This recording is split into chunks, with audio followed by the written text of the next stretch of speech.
In the world of Japanese drama adaptations, few stories capture the raw emotion of betrayal and redemption quite like Marry My Husband. This is the tale of Misa, a woman whose tragic end becomes her miraculous beginning, and how the threads of fate can be rewoven when given a second chance. Our story begins in the most devastating way possible. Misa finds herself standing on the edge of a tall building, not by choice, but through the cruel hands of the two people she trusted most in the world. Her husband, Tamoya, and her best friend, Rehea, have just pushed her to what should have been her death. But fate, it seems, had other plans. Instead of meeting her end, Misa awakens to find herself back in 2015, 10 years before her tragic demise. The cancer that was slowly killing her has vanished, her body restored to its younger self, but her memories of betrayal remain crystal clear. She remembers every painful detail, how her husband changed her insurance beneficiary, how her best friend smiled while plotting her downfall, and how they both pushed her down those stairs without a moment's hesitation. Let's delve deeper into what led to Misa's tragic first death. In her previous life, Misa was battling terminal cancer, her body slowly failing her as she faced her mortality. But what should have been a time of love and support became her greatest nightmare when she received a call from the insurance company. They informed her that the beneficiary on her life insurance policy had been changed to her husband, Tamoya, without her knowledge or consent. Confused and hurt, Misa returned home despite her physical pain, desperate to understand what was happening. What she discovered would shatter her world completely. Through the thin walls of her home, she heard voices. Tamoya's voice intertwined with another she knew all too well. It was Rehea, her best friend since childhood, the woman she considered a sister. They were discussing her death as if it were a business transaction, casually planning how to spend the insurance money that would come from her demise. Rehea, the gentle friend who had always seemed harmless, was revealing a side of herself that Misa had never seen. The woman who had comforted her through countless hardships was now eagerly anticipating her death for financial gain. When Misa confronted them, the masks finally came off. Rehea coldly explained that they couldn't stand the loneliness anymore and found solace in each other's arms. But it was more than just an affair. It was a calculated betrayal designed to benefit from Misa's illness and eventual death. Tamoya's reaction was even crueler. He blamed Misa for all his misfortunes, calling her a disaster star who had ruined his life. He showed no remorse for changing the insurance beneficiary, even going so far as to say that Misa's grandmother, an elderly woman in her twilight years, had no right to receive the money. The man she had loved and trusted was revealing himself to be a heartless opportunist. But perhaps the most painful moment came when Rehea dropped her final pretense of friendship. As Misa collapsed in pain from her illness, Rehea leaned over her and whispered the words that would haunt Misa forever. "It's the end anyway. I'll tell you, I've always disliked you." This woman, who had been her closest confidant, who had shared her secrets and dreams, had been harboring hatred all along. When Misa threatened to contact the insurance company to report their fraud, Tamoya and Rehea made the decision that would seal their fate in more ways than one. Together, they pushed her down the stairs, believing they had finally rid themselves of the obstacles standing between them and their financial windfall. But death, as Misa discovered, was not her final destination. She awakened in 2015, her young, healthy body restored, but her mind filled with the memories of her tragic future. Standing before a mirror, she marveled at her cancer-free reflection while processing the impossible reality of her situation. She had somehow traveled back in time, carrying with her all the knowledge of what was to come. The first challenge came immediately. Walking through her office building, she encountered the same people who had played roles in her previous life's tragedy. There was Tamoya approaching her with the same smile that had once made her heart flutter, but now filled her with revulsion. There was Rehea, maintaining her facade of innocent friendship while harboring her dark intentions. But Misa was no longer the naive woman she had been. She understood now that she had been given an extraordinary opportunity, not just to save her own life, but to rewrite the entire story. The question was, how does one change fate itself? Her first challenge came immediately. Walking through her office building, she encountered the same people who had played roles in her previous life's tragedy. Back then, Rehea had deliberately given her the wrong meeting location, causing her to arrive late and unprepared. The meeting had been a disaster, setting the tone for years of professional setbacks. This time, Misa was ready. She anticipated Rehea's sabotage and planned accordingly. When Rehea called with the fake apology about the wrong address, Misa was already one step ahead. She arrived at the correct location early, securing the activated visitor's pass that had eluded her before. But even with this advantage, the meeting didn't go as planned initially. The client still rejected her proposal, but something unexpected happened. Minister Wataru, a man she had barely noticed in her previous life, became intrigued by her mention of bubble milk tea. It was a small moment, but Misa began to realize that every change, no matter how minor, could ripple out in unexpected ways. As days passed, Misa started to understand the mechanics of her new reality.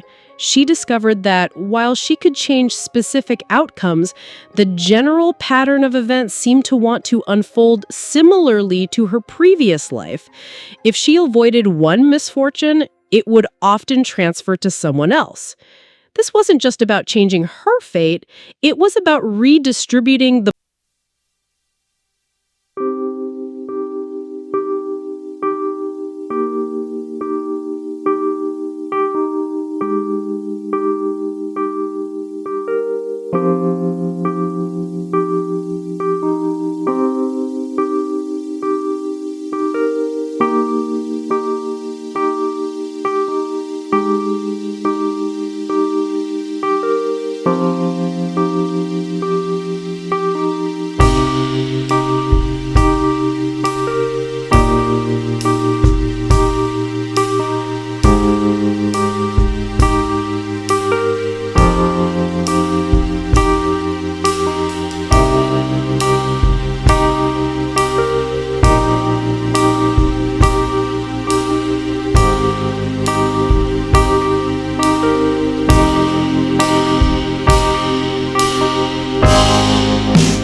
room. She had completely changed her appearance.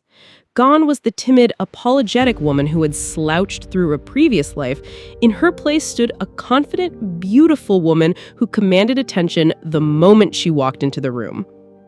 The confrontation that followed was everything Misa had dreamed of during her years of silent suffering. When her classmates began their familiar pattern of mockery, she didn't retreat. Instead, she asked them directly why they hated her so much. The question caught them off guard, forcing them to articulate their reasons.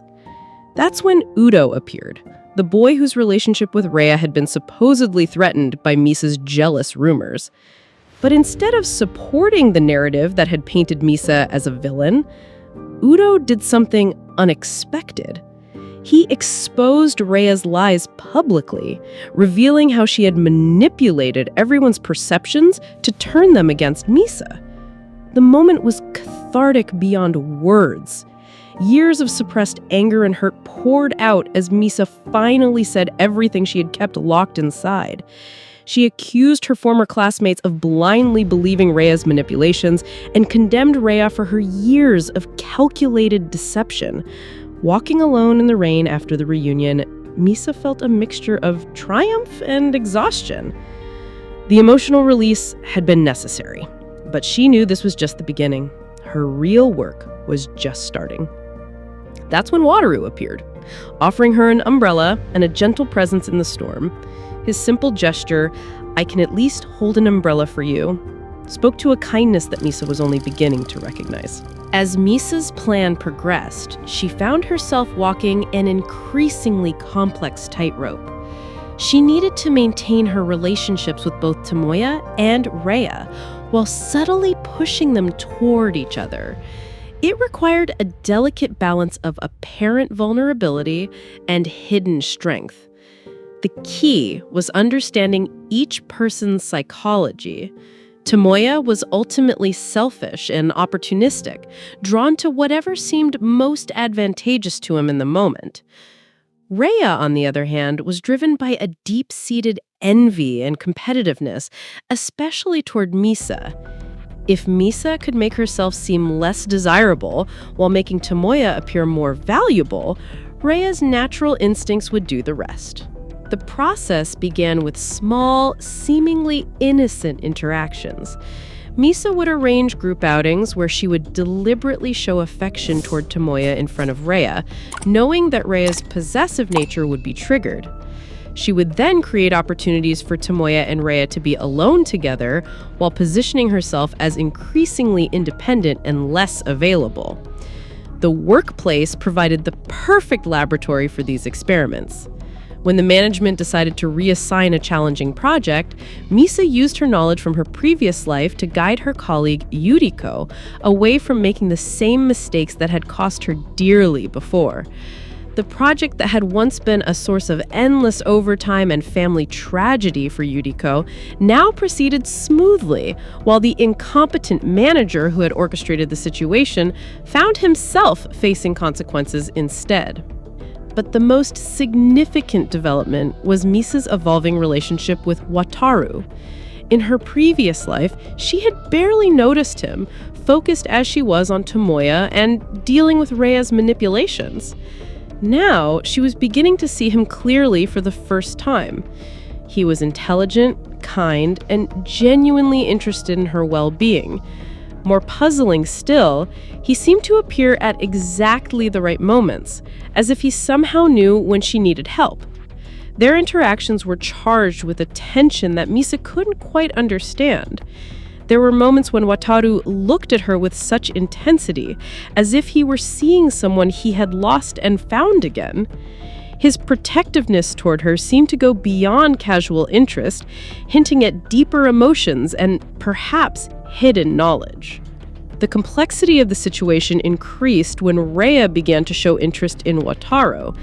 This was a development that Misa hadn't anticipated from her previous life, and it threatened to derail her carefully laid plans. If Rehea became fixated on Wataru instead of Tamoya, then Misa's strategy of pairing them together would fail completely.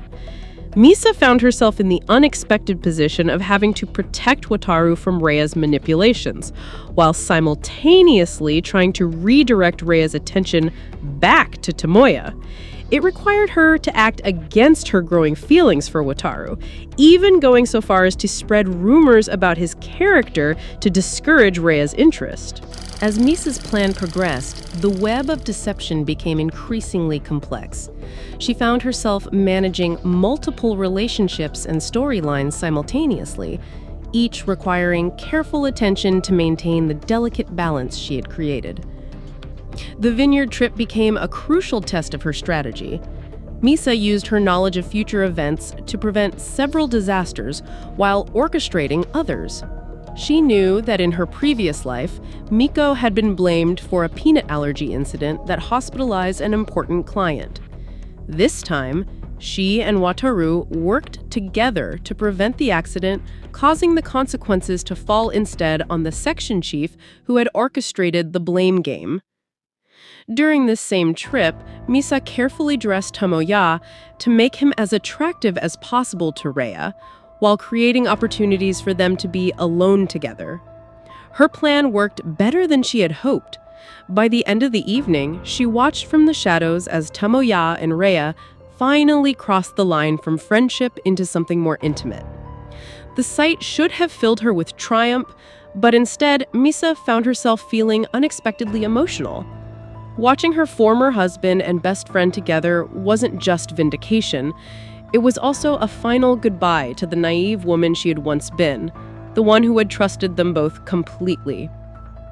But her emotional moment was interrupted by an even more significant development.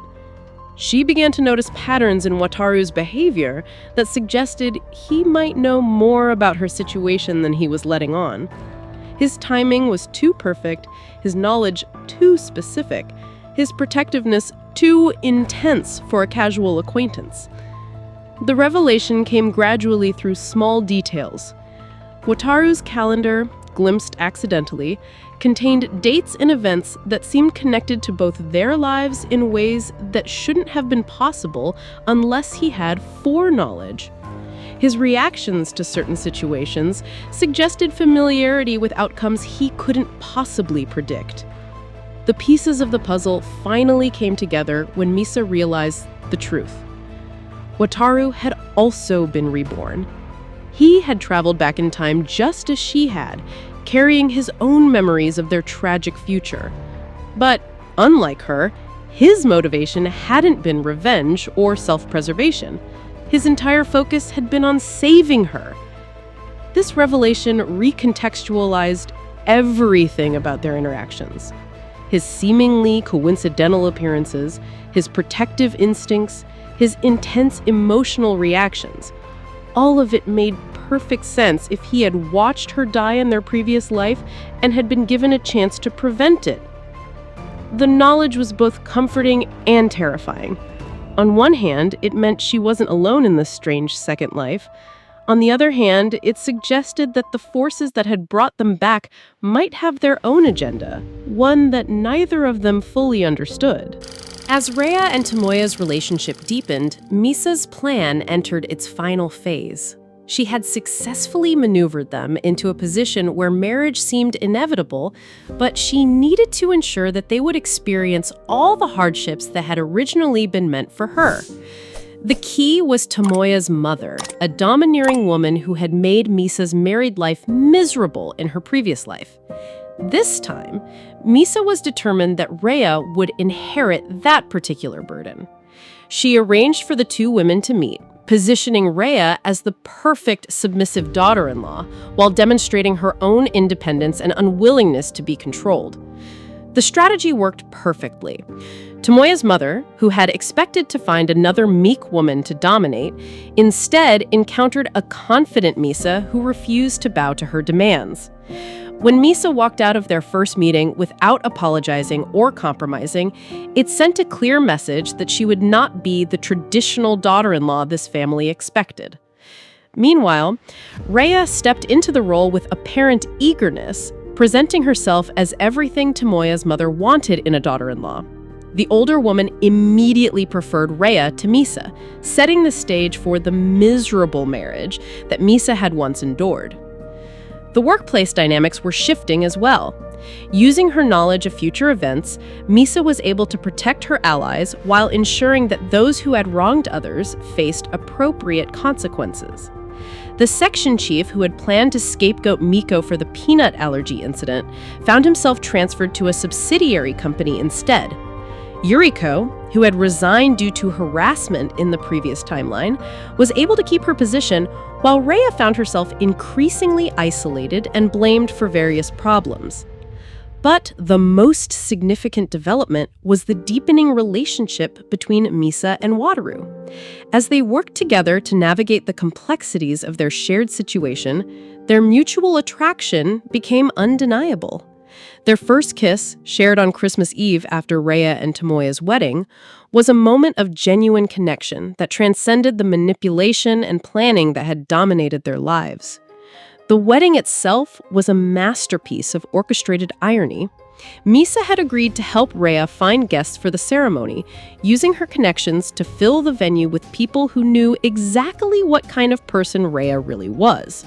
She even agreed to give a speech, which she used to deliver a series of backhanded compliments that sounded supportive on the surface, but carried deeper, more cutting meanings for those who understood the context. As she watched Rehea and Tamoya exchange vows, Misa felt a complex mixture of satisfaction and melancholy. This was exactly what she had planned, but seeing it come to fruition was also a final acknowledgement that her previous life was truly over. With Rehea and Tamoya married, Misa's plans seemed complete, but she soon discovered that changing fate came with unexpected complications. The cancer that had killed her in her previous life had been transferred to her colleague, Yuriko, forcing Misa to confront the moral implications of her actions. The discovery filled Misa with guilt and horror. She had wanted to save herself and punish those who had wronged her, but she had never intended for innocent people to suffer in her place. Yuriko was a good person, a hardworking mother who didn't deserve to bear the burden of Misa's original fate. This realization forced Misa to grapple with the true nature of the power she had been wielding. The ability to transfer fate wasn't just a tool for revenge, it was a responsibility that affected innocent lives. Every change she made created ripple effects that she couldn't fully predict or control. Meanwhile, the marriage she had orchestrated between Rehea and Tamoya was proceeding exactly as she had hoped it would. Rehea was discovering that life with Tamoya and his domineering mother was far from the fairy tale she had imagined. The controlling mother-in-law, the demanding household duties, the loss of personal freedom, all of it was weighing on Rehea exactly as it had once weighed on Misa. But Rehea was not content to suffer in silence as Misa had. When she discovered that Tamoya was deeply in debt due to failed investments, and that the luxurious lifestyle she had expected was built on borrowed money and false promises, her reaction was swift and decisive. The revelation that her pregnancy had been fabricated, a lie designed to force Tamoya to leave Misa, led to a complete breakdown of the marriage. Rehea's confession to Tamoya's mother that there would be no grandchild caused the older woman to collapse, literally and figuratively. But rather than taking responsibility for her deceptions, Rehea began to piece together the truth about Misa's involvement in orchestrating their marriage.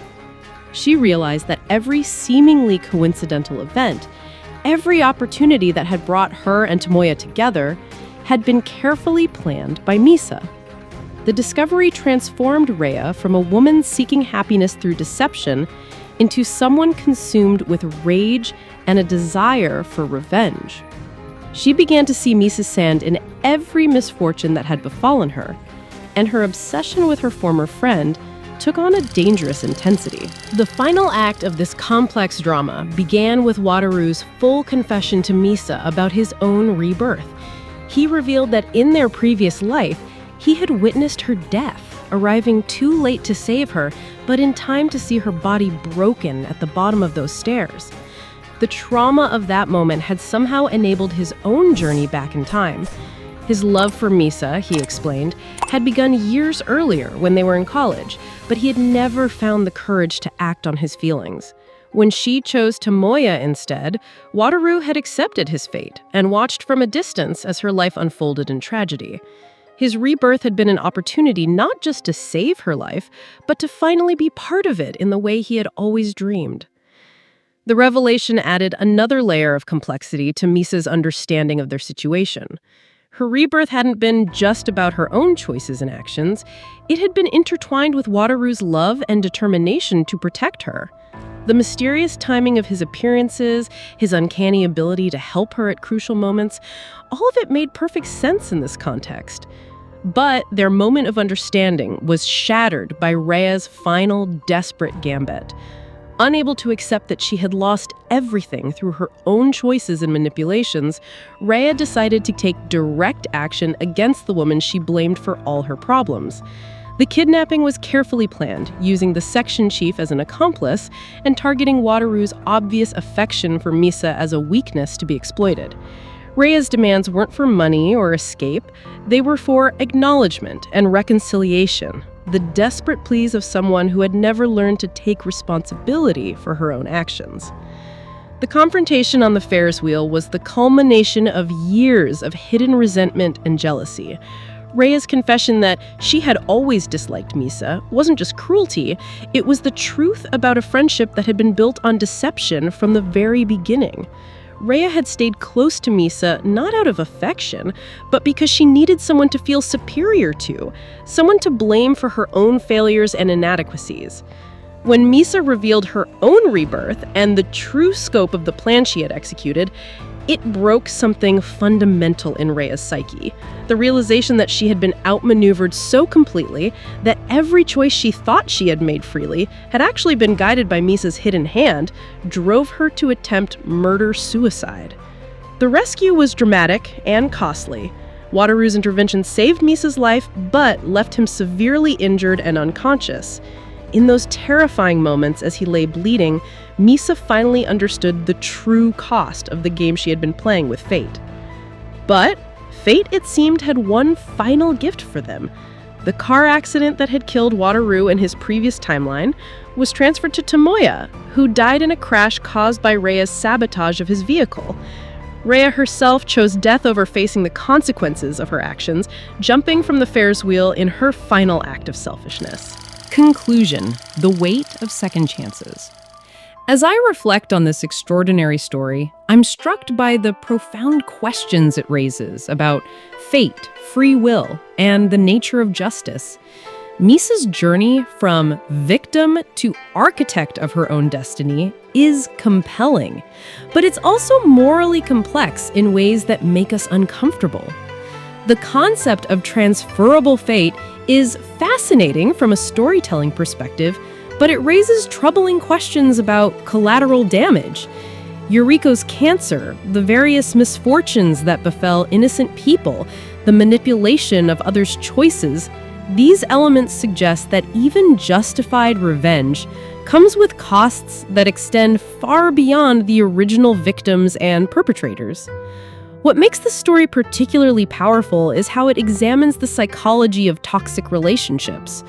Rehea's obsession with Misa, disguised as friendship, reflects patterns we see in real life where people maintain relationships not out of love, but out of need for control or superiority. The way she justified her betrayal while simultaneously blaming Misa for her own choices is a masterclass in manipulative behavior. Tamoya, meanwhile, represents a different kind of toxicity, the user who sees relationships purely in terms of what he can extract from them.